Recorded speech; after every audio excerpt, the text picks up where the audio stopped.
ఇవన్నీ మన పద్ధతుల్లో పంపించాలి. దాని ఉపరాష్ట్రపతి అయిన తర్వాత అడిగారు పత్రికల వాళ్ళు వచ్చి, పత్రికల వాళ్ళు మన మిత్రులే కానీ ఏదో ఒకటి చేసి ఏదో ఫోటో తీరు చూస్తూ ఉంటారు. ఇదన్నా ఆత్మవాడిగా ఏదైనా జరిగింది అనుకోండి, దాని ఫోటో తీసుకుంటారు. మామూలు ప్రకృతి సహజం అండి, వికృతిగా ఉంటే అది న్యూస్ అవుతుంది అనేది ఒక కొంతమందికి అభిప్రాయం. అది అలా చూసి దాన్ని ఆ ఫోటో వేస్తుంటారు. కూర్చున్నప్పుడు కాకుండా, లేచినప్పుడు కాకుండా మధ్యలో అలా ఉన్నాం అనుకోండి, అది ఒక ట్రెండ్. నేను గురించి చెప్పడానికి అది ఒక ట్రెండ్ అంటే అలవాటు. మనము మన దుస్తుల్లో వెళ్ళాలి.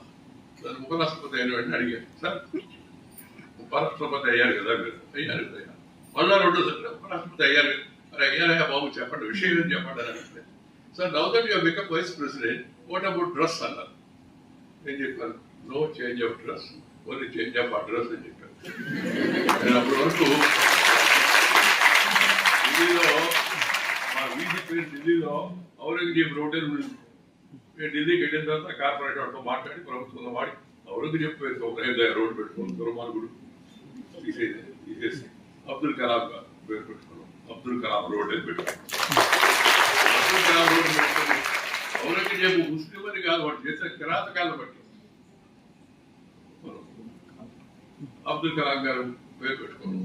నేను చెప్పాను, ఇప్పుడు 30 అబ్దుల్ కలాం రోడ్లో ఉన్నాను, రేపు ఉపరాష్ట్రపతి అయితే 6 మోగడ ఆజాద్ రోడ్డుకి వెళ్తాను, అంతే తేడా, నో చేంజ్ ఆఫ్ డ్రెస్ అని చెప్పాను. ఆ మధ్య 126 దేశాలు, 6 దేశాల సభ జరిగింది బాకు అని అజర్బైజాన్. అక్కడికి వెళ్ళాను నేను. వాతావరణం కొద్దిగా తేడా మరీ సరిగా ఉంటుంది, నేను నా వేరే డ్రెస్ వేసుకొని నేను మామూలుగా అక్కడికి వెళ్ళాను.